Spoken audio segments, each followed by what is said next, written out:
রাখেন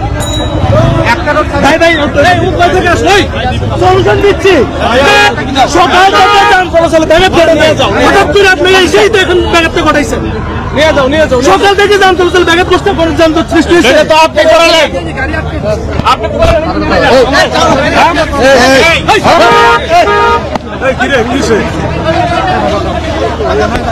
দর্শক দেখতে পাচ্ছেন এই মুহূর্তে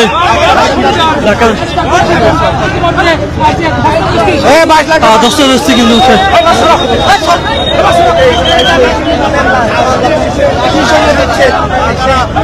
সরিয়ে দিচ্ছে কিন্তু এই মুহূর্তে জুলাই যারা আন্দোলন করেছিল শাহবাগে তাদেরকে, এবং এই মুহূর্তে পুলিশের অবস্থান কিন্তু আমরা দেখতে পাচ্ছি।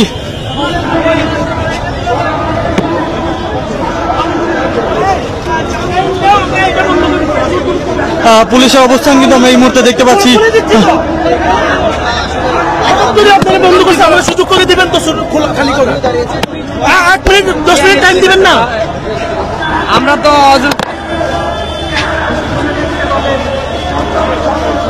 দর্শক রাস্তা বন্ধ করে যে আন্দোলন করেছিল জুলাই আন্দোলনে যারা আহত তারা, এবং এই মুহূর্তে দেখতে পাচ্ছি আইনশৃঙ্খলা বাহিনীর কিন্তু আইনশৃঙ্খলা বাহিনী রয়েছে এবং তারা কিন্তু এখান থেকে উঠে যেতে বলছেন আমরা দেখতে পাচ্ছি।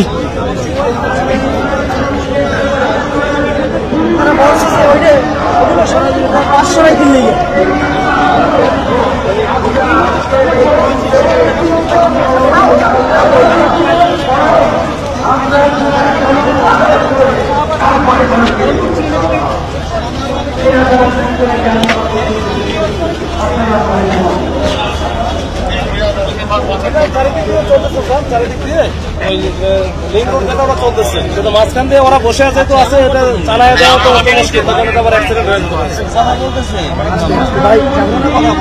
সাইডটা চলতেছে এখনো তো একটু বেশি হয়েছে 200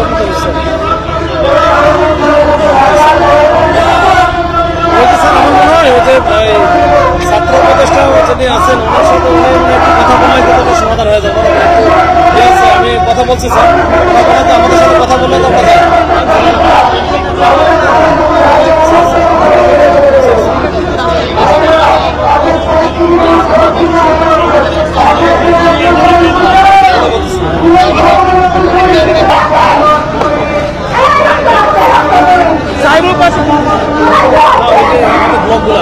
কোন পাশে ব্লক সব ব্লক সরাই ফেলছে, ব্লক কি সরাই ফেলছে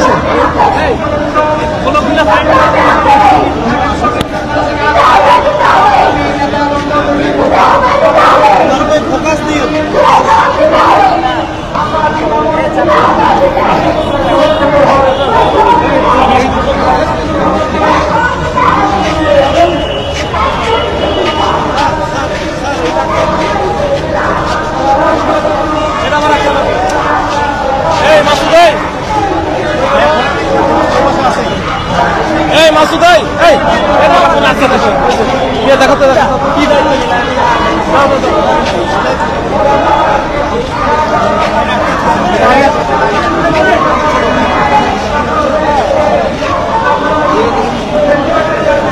দর্শক দেখতে পাচ্ছেন এই মুহূর্তে সর্বশেষ পরিস্থিতি আমরা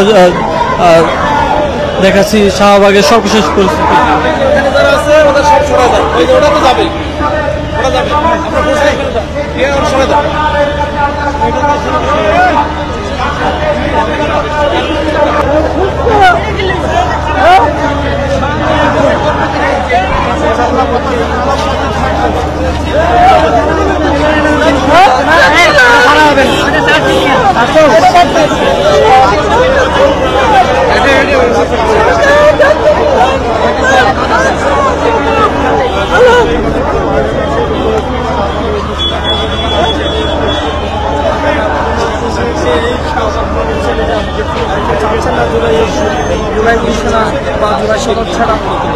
আইনশৃঙ্খলা বাহিনী কেন আসছে?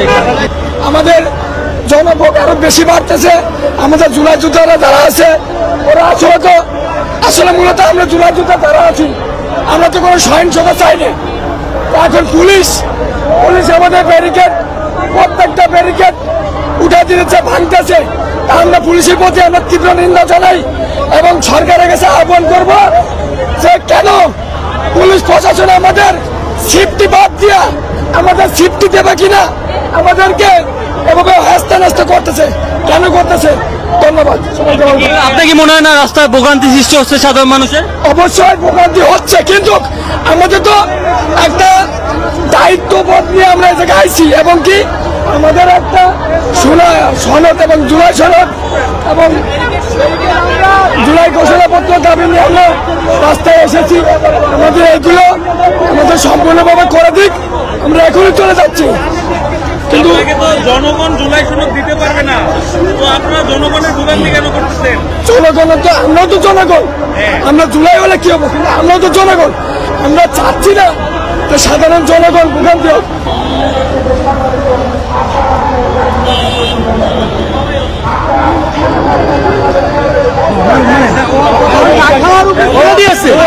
মানে সবসময় ঝামেলা তৈরি করবো আমার সাথে, আপনার সাথে। হ্যাঁ বেটা, তুমি এই রেডিমেড কথা বলো কেন? রেডিমেড না, এটা আমি ধারণ করি বিদ্যুৎ থেকে। মরে গেলে বেঁচে দিতাম, শহীদদের মতো মরে যেতাম, বেঁচে দিতাম। তোমাদের সাথে যোগাযোগ করতেছে তো আমার বোনের সাথে কি করবো?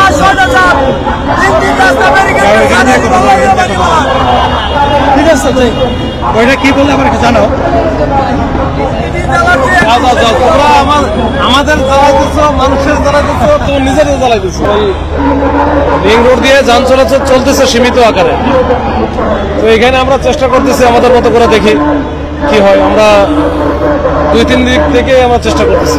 আমরা 5 আগস্টের পর থেকে বিভিন্ন সময় দেখতে পেয়েছি শাহবাগে কোন আন্দোলন হলেই সেটা শাহবাগে, এবং আজকে 3টা সমাবেশ চলছে এই শাহবাগে। এইভাবে চলতে থাকলে সাধারণ মানুষের এবং পুলিশ এখানে যেহেতু হাসপাতাল রয়েছে, ভোগান্তিতে পড়ছে কিনা সাধারণ জনগণ? মানুষের মধ্যে যদি এত বুদ্ধি বিবেক থাকতো তাহলে তো আর আমাদের আশা লাগতো না। এখন এই জায়গাটা তো একেবারে মানে বলা যায় মানে ঢাকার একটা হার্ড জায়গা, এইখানে বন্ধ হওয়া মানে পুরো ঢাকায় পুরো অলমোস্ট কলাপস হয়ে যাওয়া, তো সেটা তো সবাই বুঝতে হবে। কিন্তু এটা যদি কেউ না বোঝে, আর কিছু বলার নাই আমাদের। আজকে তো 2 দিন হলো, 2 দিন চলে, চলতে দেওয়া যায় সমাধানের কিছু বিষয় আছে, সেন্সিটিভ আইটেম আছে। এখন দেখা গেল যে এটা না পারি কিছু বলতে, না পারি কিছু কইতে, না পারি সইতে, মানে এরকম বিষয় আর কি। এখন এটা নিয়ে আমরা কাজ করতেছি, দেখি যত দ্রুত আমরা এদেরকে সরাইতে পারবো, ততই হয়তো বা জনগণের এই যে নির্বিঘ্ন চলাচল করতে পারবে, দুর্ভোগ লাঘব হবে। এখন দেখি আমি চেষ্টা করি।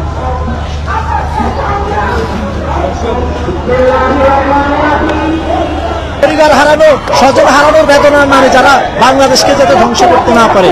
সুতরাং আমার বক্তব্যের সারমর্ম একটাই, 24-এর রক্তের উপর দাঁড়িয়ে যারা আপনাদের জুলাই সনদ দেওয়া হবে এমনটা আসলে আশ্বাস দিয়েছে সরকার, কিন্তু তারপরে আপনারা এই শাহবাগ মোড়ে অবস্থান নিয়েছেন। কিছুক্ষণ আগে বাংলাদেশ পুলিশ থেকে যে বিষয়টি বলা হয়েছে যে যানজট যেন না হয় সেই বিষয়ে তাদেরকে এখান থেকে অবস্থান ত্যাগ করতে বলছেন, কিন্তু আপনারা কেন এখানে অবস্থান? সেক্ষেত্রে আমি পুলিশের বক্তব্যটা আমি শুনেছি, আমার সুনির্দিষ্ট কোনো তারিখ দেওয়া হয়নি। হবে কবে হবে? আমরা ছাত্র জনতা, বাংলাদেশের জনতা ইন্টারিম সরকারকে বসিয়েছি প্রায় 1 বছর হয়ে গেছে। তাহলে ওনাদের উপর আমরা একটাই আস্থা রেখেছি, নতুন বাংলাদেশে ওনারা যাতে সুন্দরভাবে সামনের দিকে এগিয়ে যেতে পারে, জুলাই সনদ দিয়ে, জুলাই শহীদদের স্বীকৃতি দিয়ে। না, ওনারা তা করেনি। আমি একটা মানে আশ্চর্যজনক ব্যাপার আপনাদেরকে শোনাবো। 1971 সালে যারা স্বাধীনতা যুদ্ধ করেছে তাদের একটা মুক্তিযুদ্ধ ভাতা হয়েছে না? ওই মুক্তিযুদ্ধের মধ্যেও হাজারো ভুয়া মুক্তিযোদ্ধা লুকায়িত আছে এবং সেটা স্বীকৃত। ইন্টারিম সরকারের উচিত ছিল ভুয়া মুক্তিযুদ্ধগুলোর নাম কেটে যেই লক্ষ লক্ষ টাকা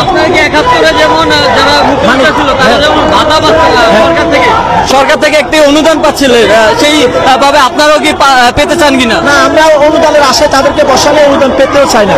আমরা শুধু চাই ভুয়া মুক্তিযোদ্ধার নাম কেটে যে বাংলাদেশের লক্ষ লক্ষ টাকা, কোটি কোটি টাকা খরচ হচ্ছে, ওই টাকাগুলো দিয়ে যারা জুলাই আহত হয়েছে তাদের অন্তত চিকিৎসা করানো হোক। কারণ এমনিতে জুলাই আহত যারা, তাদেরকে ঠিকভাবে দেশীয়ভাবে রাষ্ট্রীয়ভাবে চিকিৎসা করানো হচ্ছে না।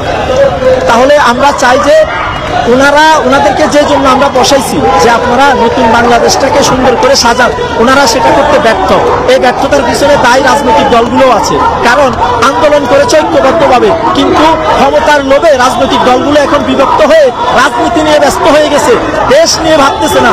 আমরা যে বারবার বলতেছি নতুন বাংলাদেশ নতুন বাংলাদেশ, কিন্তু ওনারাই নতুন বাংলাদেশটা মুখে বলে, অন্তরে তাদের রাজনৈতিক পরিচর্চা, রাজনৈতিক ক্ষমতা, রাজনৈতিক চর্চা নিয়ে তারা ব্যস্ত।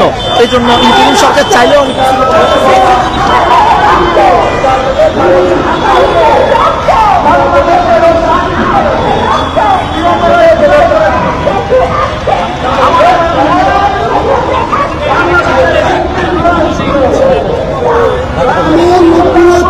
গাড়ি যাওয়ার পথ করে দিচ্ছে, চারচাক দিয়ে গাড়ি যাচ্ছে, বিশৃঙ্খলা করেনি ভাই। আমাদের যে ব্লকের যেগুলো আছে ব্লকের তো করে দিব না, এটা তো ঝামেলা হচ্ছে। পুলিশ আমার লোকদেরকে হিরুঞ্চি বলার সাহস করে পাওনি, সাহসটা নাকি কে দিচ্ছে? তোমার গরম হয়ে গেছে, জবাব চাচ্ছি। আমাদেরকে বলে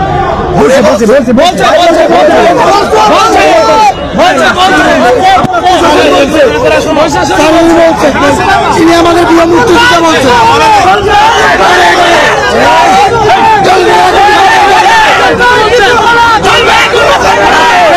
তিনি আমাদের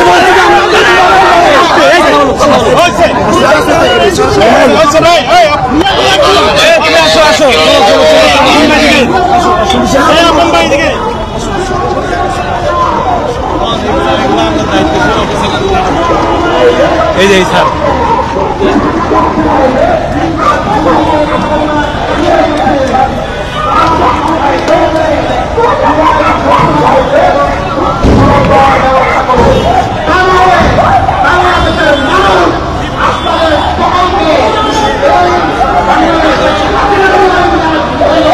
শাহবাগে এখনো অবস্থান করছেন জুলাই যোদ্ধা যারা রয়েছেন, অর্থাৎ জুলাই আহত যারা রয়েছেন তারা এখনো অবস্থান করছেন। এবং এই মুহূর্তে আমরা যে বিষয়গুলো দেখতে পাচ্ছি,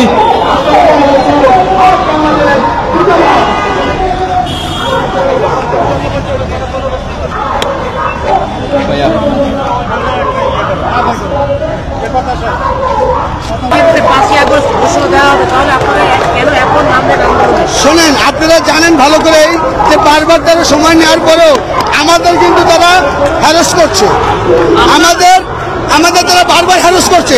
আমরা তাদের পরে বিশ্বাস আস্থা পাচ্ছি না। কেন পাচ্ছি না? বারবার এই 30 তারিখ পর্যন্ত তারা সময় নিয়েছিল, কিন্তু পরবর্তীতে আবার ধাপে তারা ডেট চেঞ্জ করে। আপনার হাতে এটা কি যদি আমাদের একটু দেখান? এটা আপনারা এই যে আমাদের গেজেটভুক্ত হওয়ার পরে আমাদের যে স্বাস্থ্যকার্ড দেওয়া হয়েছে, এটা গোলায় গোলায় পানি খাওয়ার জন্য দেওয়া হয়েছে। কেন জানেন? এটা নিয়ে গেলে আমাদের কি করে জানেন? বলে যে এই বেটা বেরো, বাইরে যে কথা বল। তো আমাদের আহত যোদ্ধা ভাইরা যদি আজকে দেশের জন্য এই অবদান রাখার পরে যে আমাদের এই ধরনের কথাবার্তা, যারা স্বাস্থ্যসেবায় যে সমস্ত সরকারি ডিপার্টমেন্টের হসপিটালগুলো আছে সারা বাংলাদেশে, আমাদের ভাইরা চিকিৎসা পাচ্ছে না। তারা প্রতিনিয়ত আমরা ফোন দিয়ে থাকি। আমরা জুলাই যুদ্ধ সংসদের যারা আছি, আমরা গাজীপুর থেকে, আমিও জুলাই যুদ্ধতে নিয়ে কাজ করি। আমাদের এই যে আশা আকাঙ্ক্ষার যে প্রতিফলন আমরা দেখতে পাচ্ছি, আমরা কি তাতে সন্তুষ্ট? আমরা কি দেখতে পাচ্ছি? চাঁদাবাজি কমেছে? কমে নাই। ধান্দাবাজি কমেছে? কমে নাই। লবিং তদবির বাণিজ্যও কমেছে? কমে নাই। সবচেয়ে বড় আতঙ্কের বিষয়, জুলাইয়ের সনদ বা জুলাই ঘোষণাপত্র আজও আসে নাই, এবং জুলাই ঘোষণাপত্রের নামে আমরা একাধিকবার বিভিন্ন রকম প্রহসন হতে দেখেছি। আমাদেরকে আশার শিখরে চড়িয়ে দিয়ে ভাগ করে আমাদেরকে ফেলে দেওয়া হয়েছে, আমরা আশাহত হয়েছি। এই জুলাই সনদ যদি না আসে, আপনি, আমি, আমরা কেউ নিরাপদ নই। আমরা যারা জুলাইয়ের বিপ্লবী, আমরা যারা সম্মুখ সারির যোদ্ধা, আমরা কেউ নিরাপদ নই। এবং এর পরিণতিতে অদূর ভবিষ্যতে যদি আমাদের জুলাই ঘোষণাপত্র না আসে, আমাদের কারো পরিণতি হবে অপমৃত্যু, কাউকে মিথ্যা মামলায় ফাঁসানো হবে, কাউকে আইন ওখানে নিয়ে যাওয়া হবে, অনেক কিছু হবে, যেটা আমরা আমাদের এই জায়গা থেকে চিন্তাও করতে পারছি না। আমরা বর্তমান ইন্টারিম গভর্নমেন্টের কাছে দাবি রাখতে চাই, আর কতদিন আপনারা কতদিন আমাদেরকে মরিচিকার পেছনে ছোটাবেন? আপনারা এবার দয়া করে আমাদের ঘোষণাপত্রটা দিন এবং আমাদের সৈনিক, আমাদের আহত পরিবার, তাদের আশা আকাঙ্ক্ষার প্রতিফলনটা ঘটান দয়া করে। সাধারণ মানুষকে শান্তিমতো বাঁচতে দিন। আমি সকলের প্রতি আবারও ধন্যবাদ এবং কৃতজ্ঞতা জানিয়ে আমার সংক্ষিপ্ত বক্তব্য এখানেই শেষ করছি।